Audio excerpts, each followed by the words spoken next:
설 명절 연휴 기간입니다. 우리 김만희 장로님께서 기도해 주신 것처럼 저희를 되게 잘 알고 계시는 것 같아요. 저희는 이 금토일이 명절이면 명절이 아닙니다. 목회자 입장에서는. 금요일도 준비하고 토요일도 준비하고 주일날 예배 드려야 이제, 그래서 저는 고향에 못 가고요. 부모님께 전화로 대신하였습니다. 그런데 많은 분들이 아마 가족들끼리 만나고, 그리고 고향을 갈 수 있으면 가고, 아니면 친척들이, 그리고 멀리 떨어져 있던 자녀손들이 아마 찾아왔을 줄로 압니다. 이렇게 만나게 되고요. 그리고 먼 길을 떠나게 됩니다. 특히나 우리나라가 가지고 있는 이 전통 관습을 보면 뉴스에 제일 먼저 나오는 게 있지요. 명절이 되면 설날 귀성길, 귀경길 이야기가 먼저 나오잖아요. 그러면서 올해는 서울부터 부산까지 몇 시간 걸렸어요. 이거를 무슨 기록, 무슨 중계하듯이 이야기하는 것이 우리나라의 문화입니다. 그런데 그렇게 가면서 어떤 마음을 가지고 가는가 하는 것을 한번 여쭤보고 싶어요. 저는 어렸을 때부터 서울에서 살았고요. 저희 집 대문 하나 옆에 있는 집이 할아버지 할머니 댁이었습니다. 그리고 저희 앞집에 큰 집이 살았습니다. 그래서 저희는 무슨 고향이라고 해서 어디 따로 갈 일이 있거나 이럴 일이 별로 없었습니다. 근데 저희 아내 이야기를 들어보니까 저희 장인어른이 군인이라서 전국을 다니시잖아요. 그러니까 명절이 되면 꼭 고향으로 가시는 거예요. 그런데 몇 시간씩 차를 타고 가도 그것이 너무나도 행복하고 즐겁더라 하는 이야기를 듣게 됩니다. 우리가 가족들을 오랜만에 만나러 가는 거 즐겁고 행복한 일이지요. 그리고 그 마음은 많이 두려운 것보다 설레고 떨리는 마음이 될 수 있습니다. 그래서 곰곰이 생각해 봤어요. 저는 어떤 마음으로 고향을 가고 할머니, 할아버지 댁을 갔을까? 개인적으로는 추석보다 설날이 더 좋았던 것 같아요. 왜냐하면 설날에는 세뱃돈이 있잖아요. 그런데 어느 날부턴가 세뱃돈이 사라지기 시작했고요. 이제는 세뱃돈을 줘야 될 위치에 머무르게 되었습니다. 그래서 설날 그러면 그 전에 이제는 은행을 먼저 가게 되는 일이 생기게 된 거죠. 저의 삶의 위치가 바뀌면서 제가 설날을 맞이하는 저의 풍경도 바뀌게 되었습니다. 그런데 한 두어 주 전에요. 저랑 친한 선배 목사님을 한 분 만났습니다. 제주로 아이들을 데리고 수련회를 왔어요. 아직 부목사 생활을 하고 있어서 청년들을 데리고 수련회를 왔습니다. 그리고선 청년들을 먼저 비행기 태워보내고 2시간 비행기가 모자라서 기다리는 동안에 저에게 연락을 주셨더라고요. 그래서 만나서 이런저런 이야기를 하다가 다음 주면 명절인데 이번 명절에 어디로 가요? 하고 물어봤어요. 그랬더니 명절에 집에 안 가 그러는 거예요. 그래서 왜 안 가요? 그랬더니 저보다 3년 선배인데 아직 장가를 안 갔어요. 그래서 아직 부목사 생활을 하고 있는데 장가를 안 가서 집에 안 간 지 오래됐어 그러는 거예요. 아니 장가 안 간 거랑 집에 가는 거랑 무슨 차이가 있어? 그랬더니 부모님이나 누나는 아무 말 안 하는데 다른 친척 어른들이 볼 때마다 하는 이야기가 있다는 거예요. 너는 나이 50이 다 돼가서 아직도 장가 안 가면 옛날 같았으면 손주를 볼 나이인데, 이런 이야기를 하더라는 겁니다. 그 이야기가 너무 불편해가지고 가고 싶지 않더라는 거예요.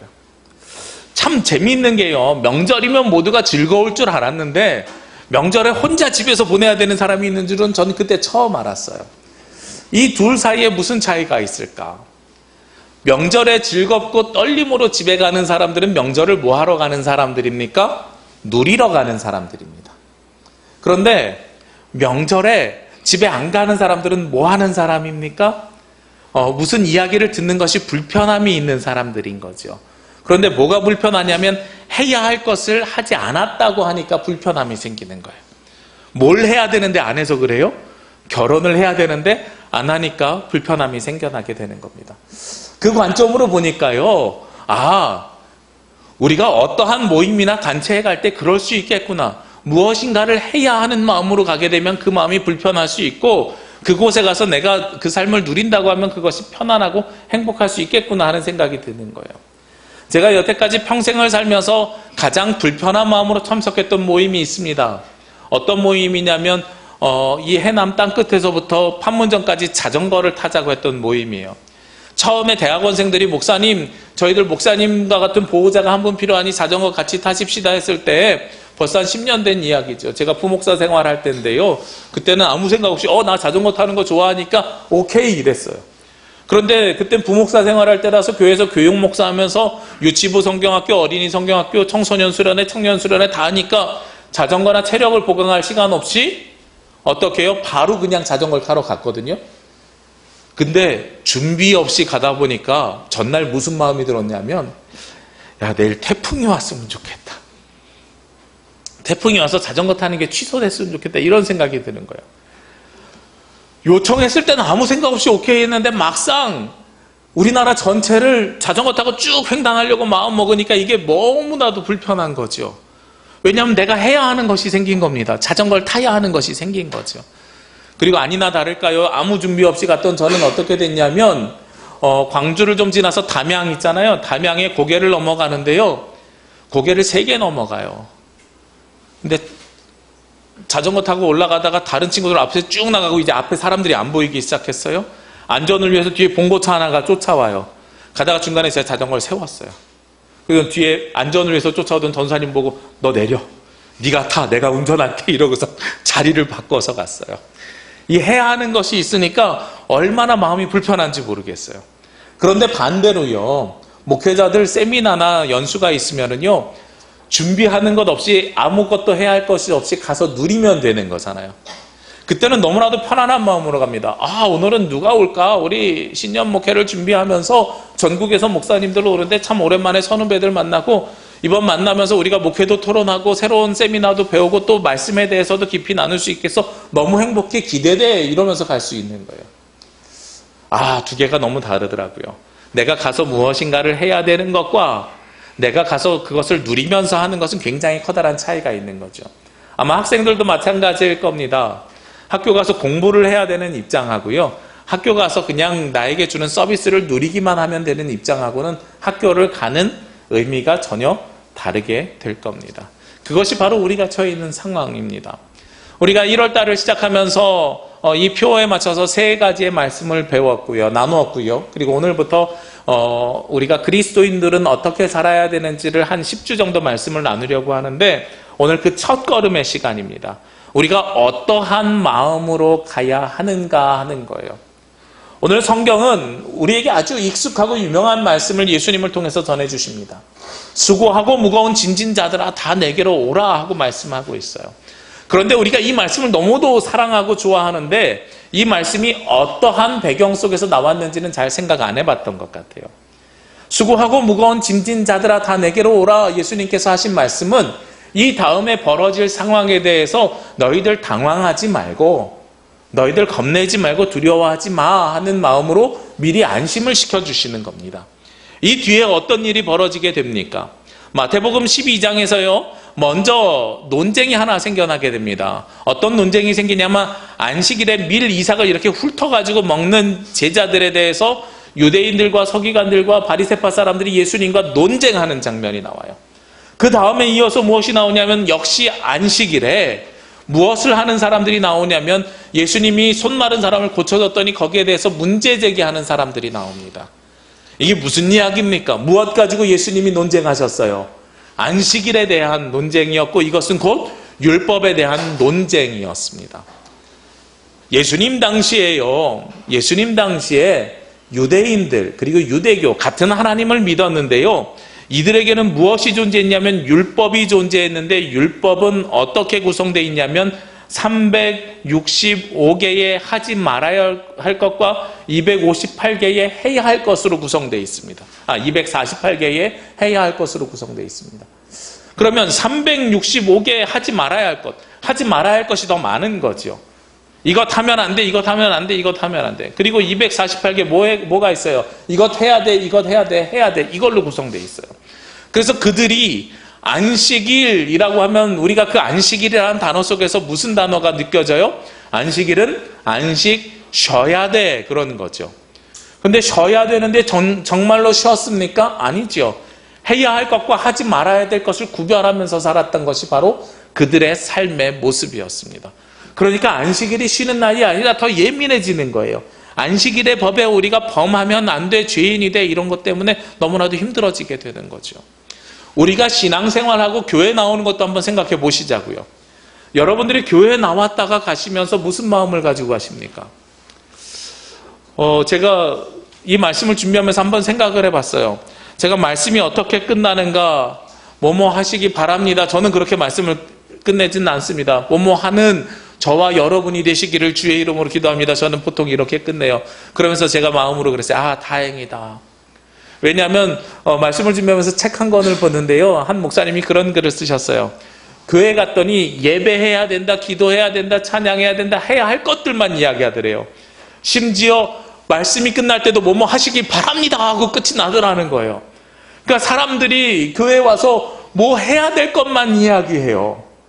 해야 될 것만 이야기하는데 그것이 바로 예수님의 본질이고 교회의 본질이냐라고 질문을 하면 그게 아니더란 말이죠. 우리가 예수님을 만나는 첫 걸음이 어떠한 마음으로 만나야 되느냐, 예수님을 만나는 마음이 어떠한 마음으로 와야 되느냐 하는 겁니다. 제가 앞에서도 말씀드렸지만 뭐뭐 해야 할 것이 많으면 그 자리에 가는 것이 어떤 마음이 돼요? 불편해지는 거죠. 그런데 그곳에 가서 내가 누릴 것이 많으면 내 마음이 어떻게 돼요? 행복해지는 거죠. 지난 화요일에요, 우리 교회 학교 어린이들이랑 어린이들 한 12, 13명이랑 어디를 다녀왔냐면 우리 신화월드를 갔다 왔어요. 제가 신화월드 처음 가봐요. 우리 주일학교 학생들 겨울에 캠프도 없고 이래가지고 한번 만나서 데리고 가야 되겠다 해서 데리고 다녀왔거든요. 근데 아이들이 어떤 마음으로 갔겠어요? 너무나도 행복하고 즐겁게 갔어요. 저희 아들들은 에버랜드에 익숙한 친구들인데 에버랜드에 한 5분의 1도 안 되는 신화월드 갔는데 너무나도 재밌었대요. 지난 일주일 중에요, 유일하게 햇빛이 났던 게 화요일인데 저희가 감사하게도 그날 갔어요. 그리고 온도가 높았어요. 온도가 높은 데다가 사람이 없어요, 겨울이라.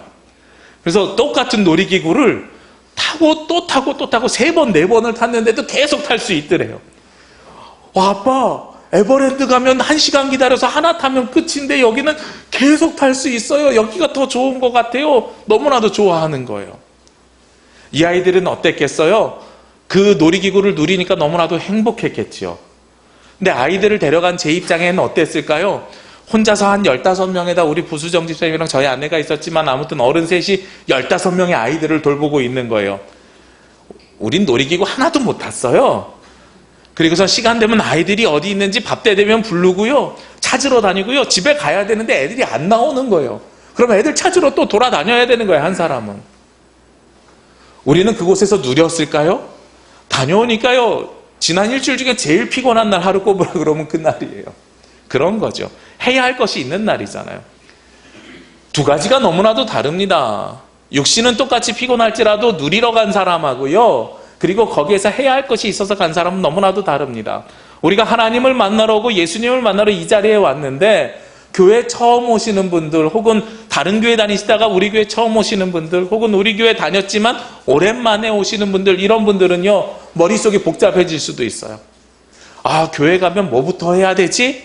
나 찬송도 잘 모르는데, 혹은 우리 특히 청소년들 찬송가 부를 때 입 안 떼잖아요. 뭐 어쩔 수 없어요. 그것이 그 아이들이 적응하는 과정이거든요. 그러니까 해야 할 것이 이렇게 많은 것, 가기 싫어, 이런 마음을 갖고 있는 것보다 그냥 차라리 해야 하는 것 안 하고 그냥 와서 누리고 있는 게 저는 더 나은 것 같아요. 왜냐하면 예수님은 우리에게 뭐라고 말씀하셨어요? 수고하고 무거운 짐진 자들아 다 내게로 어떻게 하라고요? 오라 하고 말씀하셨어요. 오라 하고 말씀하실 때 너희들 이곳에 와, 해야 할 것이 많으니 이곳에 와. 여보세요, 며느라, 집에 빨리 와. 전 부칠 거 많고 음식해야 할 것이 많으니 와. 이러면 이 오라가 행복하게 오라, 누리는 오라로 받아들여지겠어요? 아니지요. 피곤하고 고통스러운 오라로 받아들여지지요. 그런데 그것이 아니라 너 일주일 동안 직장 다니느라 고생했지? 너 지난 며칠 동안 너무나도 힘들었지? 우리 집에 와서 좀 쉬었다가 가. 얼마나 행복한 이야기입니까? 오늘 예수님께서요, 여러분에게 그런 요청을 하는 겁니다. 교회에 와서 예배해라, 기도해라, 찬송해라, 물론 해야 되겠지요. 그런데 이게 먼저가 아니라는 거예요. 교회에 와서 우리가 무엇을 먼저 해야 돼, 성경을 해야 돼, 뭘 해야 돼, 이런 것이 먼저가 아니라는 겁니다. 우리에게 먼저 예수님께서 하신 말씀은 수고하고 무거운 짐 졌어? 그냥 내게로 아무 생각 없이 일단은 왔으면 좋겠어. 일단은 왔으면 좋겠어. 이것이 주님께서 하신 말씀이에요. 우리가 하나님 앞에 나오는 태도가 그러면 어떤 태도여야 됩니까? 아, 내가 오늘 교회 가서 뭐뭐 해야 되는데, 무슨 봉사해야 되는데, 아, 이런 마음으로 오는 게 아니라요. 아, 그래, 나 오늘도 한번 쉬러 가자. 쉬러 가자, 편안하게 가자 하는 거죠. 얼마 전에 신문 기사를 보니까요, 벌써 제주에 생긴 지 몇 년이 되었다고 하는데 재밌는 카페가 하나 생겼어요. 신제주에 하나 생겼고 광양에 하나 생겼다는데 어떤 카페가 생겼냐면 안마의자가 있는 카페가 생겼대요. 서울에선 벌써 유행인데 제주에도 생겼다는 거예요. 그래서 제가 저 시간 날 때 한번 가봐야 되겠다 이런 생각을 갖고 있다가 얼마 전에 한번 가봤어요. 아까 온 그 선배 목사님 왔을 때 만나고선 한번 갔었는데 거기 괜찮더라고요. 왜 괜찮냐면 안마의자를 처음에 딱 들어가면서 안마의자를 배정해줘요. 1시간 동안 안마의자에 누워있으래요. 그리고선 커피를 주문하면 안마의자에서 쉬었다 나오면 커피를 준대요. 그래서 들어가서 안마의자에서 편안하게 1시간, 아마 제 생각엔 제가 코 골면서 잔 것 같아요. 그리고 나왔는데 몸도 개운한데 그때 커피를 줘요. 근데 뭐가 좋냐면 제가 제주에 있고 공항이 가까우니까 선배 목사님들이나 친구들이 오면 주로 공항 가면서 남는 시간에 저를 부르거든요. 그러면 남는 시간에 카페를 가면 마주 앉아서 계속 얘기를 해줘야 되는 거예요. 2시간 남았어요, 3시간 남았으면 얘기를 해줘야 돼요. 근데 안마의자 카페 가니까 내가 안마를 받아서 좋은 것보다 서로 아무 말 하지 않고 그냥 누워있으면서 시간이 흐르는 거예요. 이거 좋더라고요. 내가 뭔가를 하지 않고 나도 쉬고 상대방도 쉬었다가 여행 끝날 때 이렇게 쉬었다가 가니까 좋아 이러더라고요. 그래서 지금 고민하고 있어요. 10회 이용권을 할인해서 준대요. 그래서 이걸 끊어야 되나 말아야 되나 고민하고 있어요. 공항 가기 전에 마지막 코스로 이거 서로 대화할 필요도 없고 내가 어디 남는 시간에 어느 카페를 가야 되는지 머리를 굴릴 이유도 없고 쉬었다가 갔으면 좋겠다. 되게 좋잖아요. 쉼이라는 거는요, 우리에게 무엇을 주는 거냐면 편안하고 행복함을 주는 겁니다. 어떤 사람들은 사람을 만나는 것이 어려움일 수도 있습니다. 하나님 앞에 예배하는 것을 그런 관점으로 우리가 바라볼 수도 있습니다. 근데 예수님이 진정으로 우리에게 말씀하시고자 하는 것은 우리에게 쉬어야 된다라는 겁니다. 우리가 보통 예배당에 올 때 어떻게 나옵니까? 저는 어렸을 때 그렇게 배웠어요. 예배당에 올 때는 가장 좋은 옷을 입고 가라 하고 말씀 들었어요. 우리 청소년들이나 청년들이 생각하는 좋은 옷과 어른들이 생각하는 좋은 옷이 다릅니다.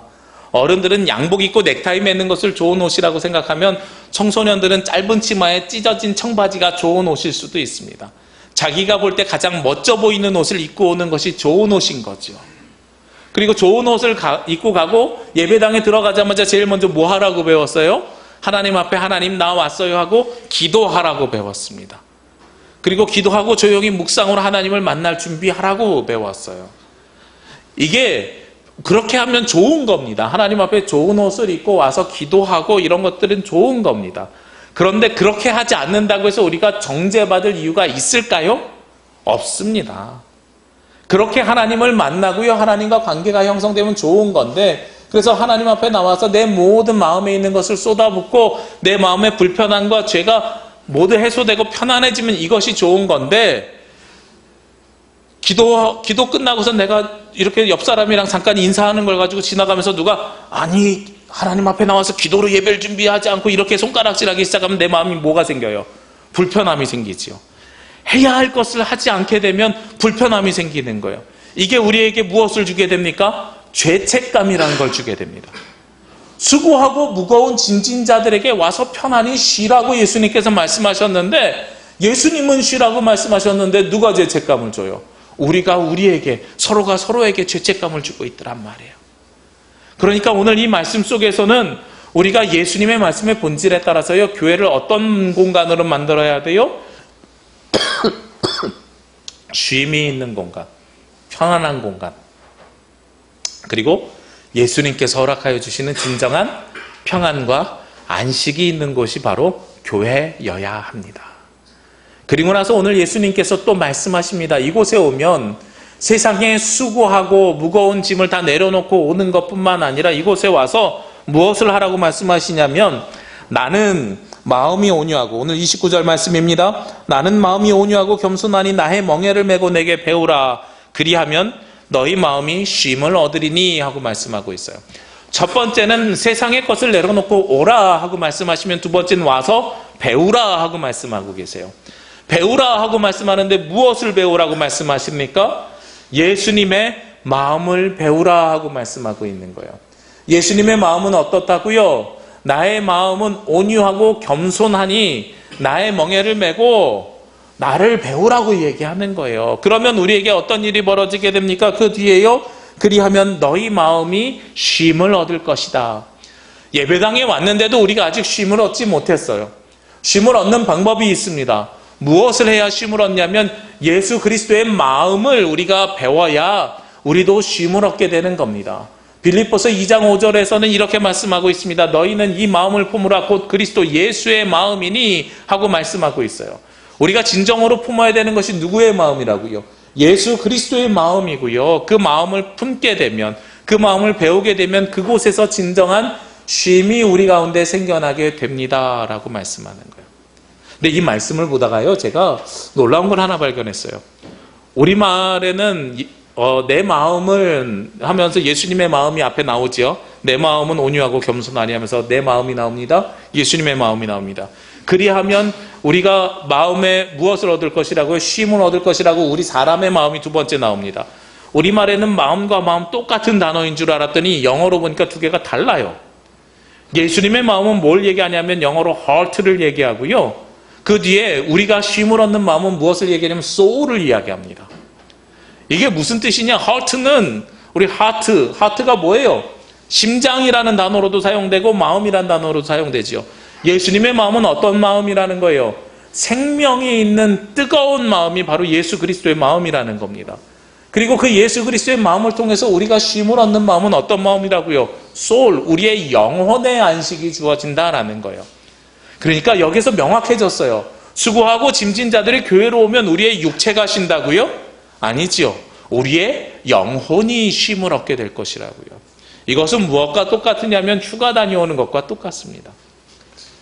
제가 예전에 휴가를 가려고요, 휴식이라는 책을 두 권을 본 적이 있습니다. 하나는 독일의 사회학자가 쓴 휴식이라는 책이고요.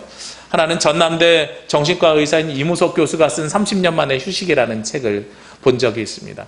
이 두 권에서 다 하는 이야기가 있어요. 이상하게도 우리는 휴가를 간다고 갔다 왔는데 몸이 더 피곤하더라라는 거예요. 왜 몸이 더 피곤하게 됩니까? 휴가는 일상에서 벗어나서 낯선 곳으로 가니까요, 잠자리가 불편합니다. 이동의 거리가 많습니다. 그리고 내가 해야 할 것이 더 많습니다. 아주 단순하게 생각해 보시자고요. 하다못해 여러분들 양치질 하나 하더라도 집에서는 그냥 화장실 가서 치약 짜서 양치질 하시면 됩니다. 그런데 휴가 가서 양치질 하시려고 하면은요, 가방에서 칫솔과 치약을 꺼내야 됩니다. 우리가 생각하지 않는, 안 보이는 행동을 몇 가지를 더 하면서 보내는 것이 휴가입니다. 옷은 옷장에서 꺼내서 입으면 되는데 휴가 가서는요, 캐리어를 열고 옷을 찾아서 입어야 됩니다. 불필요한 행동을 몇 가지를 더 해요. 그러니까 휴가를 다녀오면 몸이 더 피곤해질 수밖에 없습니다. 이게 당연한 일이에요. 그런데 몸은 더 피곤해지는데요, 무엇이 맑아집니까? 휴가를 다녀오면 리프레시 된다 그러죠. 정신이 새로워집니다. 우리의 마음이 새로워지는 거예요. 우리가 교회에 왔다 가는 거요, 교회에 안 오시는 분이랑 차이가 있습니다. 오늘 보니까요, 어제 명절이라서 그런지 늦게까지 가족들이랑 말씀 많이 나누셨나 봐요. 제가 오늘 일부 예배 드리는데 오늘이 주일이 맞나 싶었어요. 예배 시작 시간이 딱 됐는데 아무도 안 들어오시는 거예요. 평상시에 계시던 권사님 한 분도 오늘은 좀 늦으셔가지고, 그래서 마음속으로 고민했어요. 9시 30분에 예배를 시작할까 말까. 그래도 예배니까 시작해야지 하고 딱 시작하는데 두 분 들어오셨어요. 그래서 두 분이 예배를 드리고 시작하는데 15분 있으니까 한 분, 30분 지나니까 한 분, 오늘이 주일이 맞구나 그러면서 성가대가 연습하러 올라가니까 주일 확실하네, 제가 마음의 안식을 얻게 됐습니다. 근데 왜 이런 일이 생겨나게 될까? 평상시보다 오랜만에 식구들 만나니까, 그리고 명절이라는 기분 자체가 우리가 더 늦게 자게 만들고요, 더 들뜨게 만들고요, 더 이야기하게 만듭니다. 주일날 예배 드릴 때도 오늘 명절이라서 성도들이 평상시보다 들어오시나 그랬는데 평상시보다 더 앉아 계세요. 근데 찔리라고 드리는 말씀이 아니고 예화로 드리는 말씀입니다. 명절이면 의례 제가 경험치상 늦게 예배를 오십니다. 늦게 올 수밖에 없어요. 그런데 오늘 예배뿐만 아니라요, 보통 주일날도 아침에 보면 그렇습니다. 믿지 않는 사람들은 쉰다고 잡니다. 우리는 쉬지 않고 몸이 깨어서 일어나서 주일날 주님 앞에 나옵니다. 이게 몸이 더 피곤해지는 일이거든요.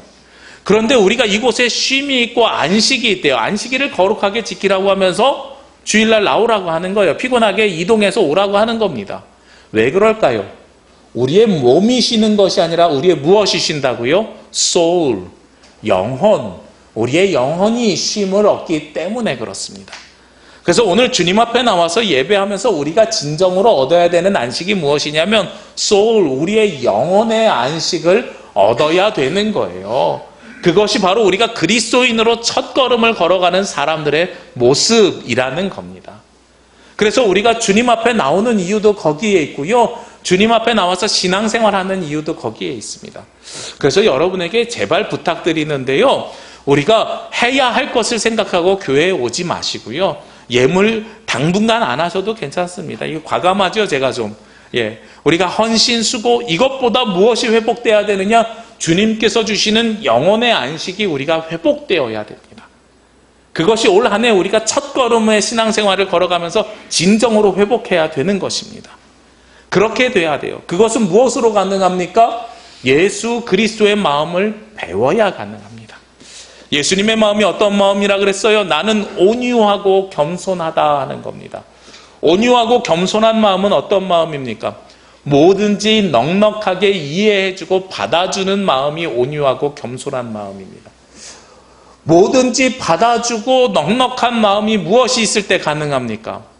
바로 예수 그리스도의 마음은요, 풍성한 마음이기 때문에 가능해요. 에베소서에서도요, 고린도전서에서도요, 빌립보서 4장에서도요, 우리에게 무엇을 요청하냐면 은혜의 풍성함을 이야기합니다.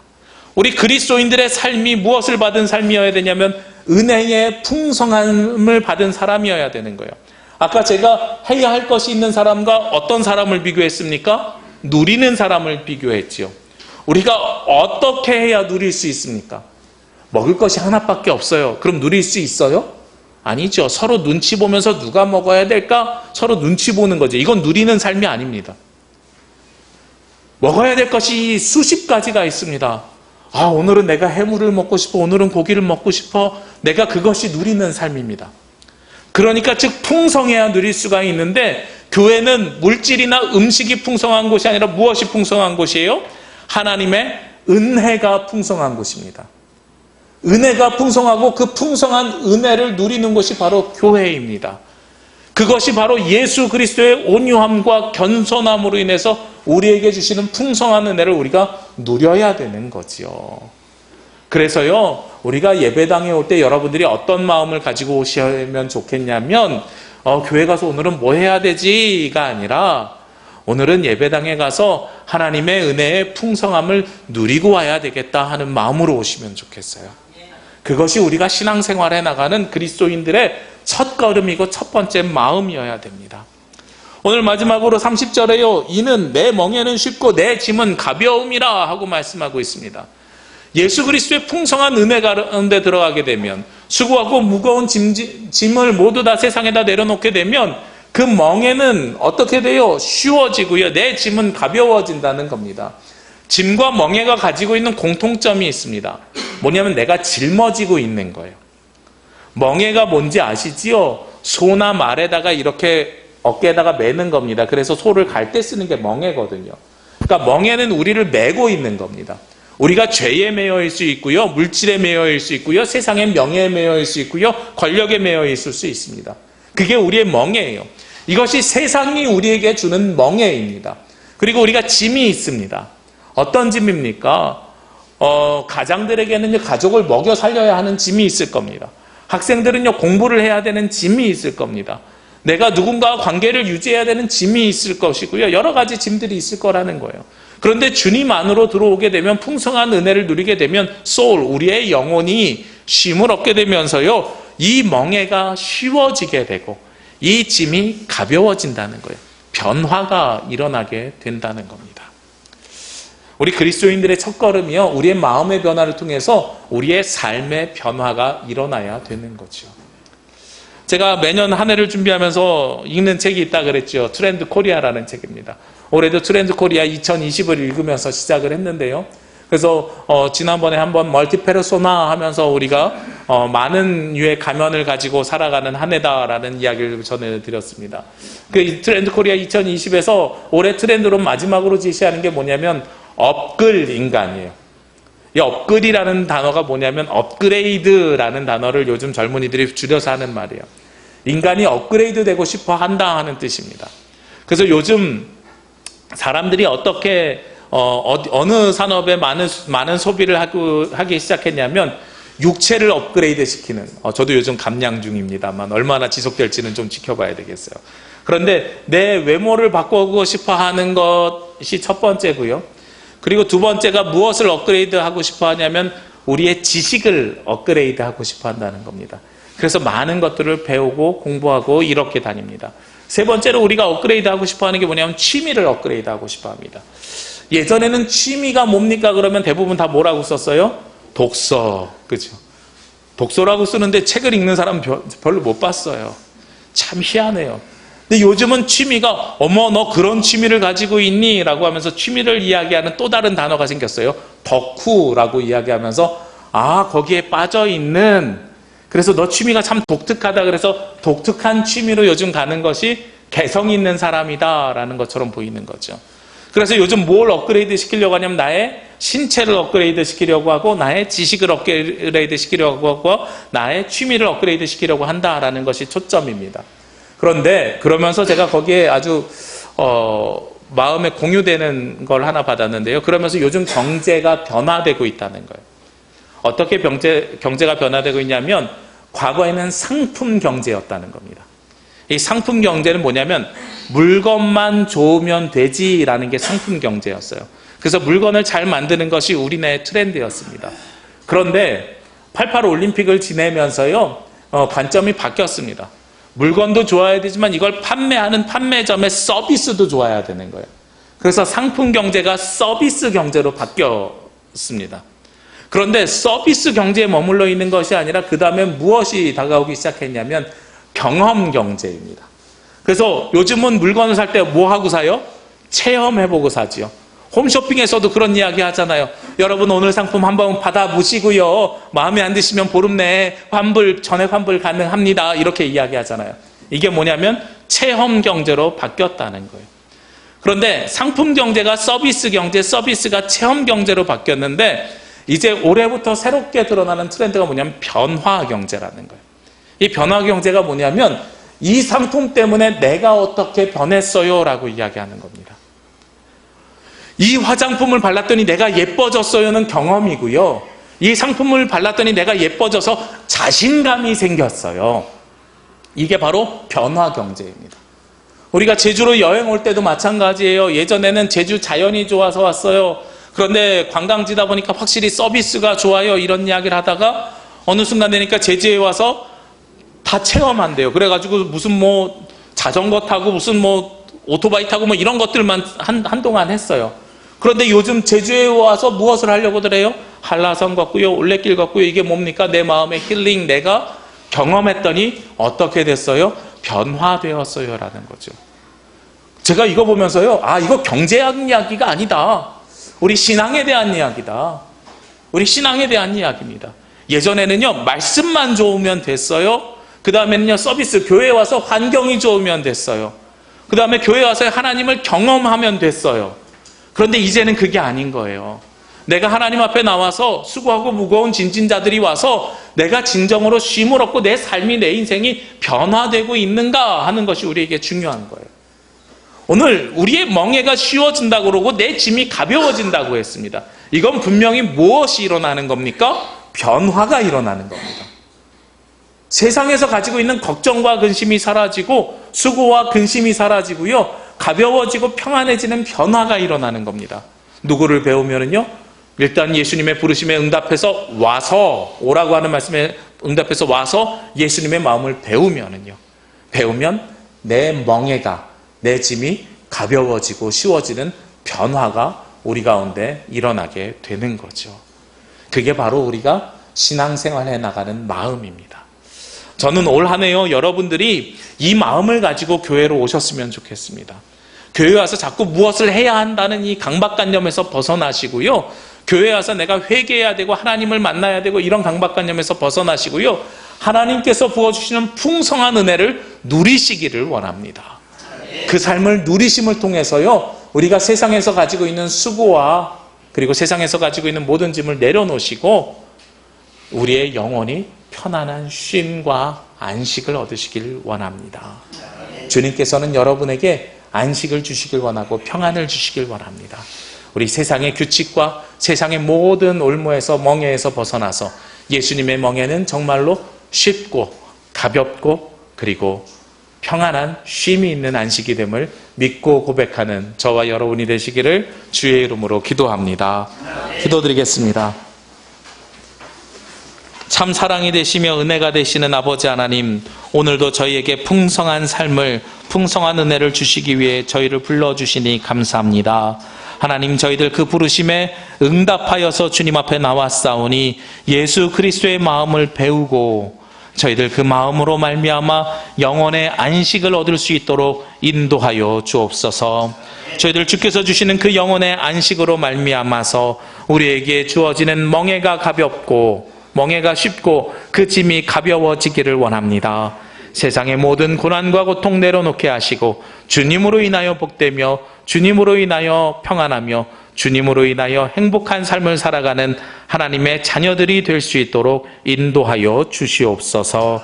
이 모든 말씀 예수 그리스도의 이름으로 기도합니다. 아멘.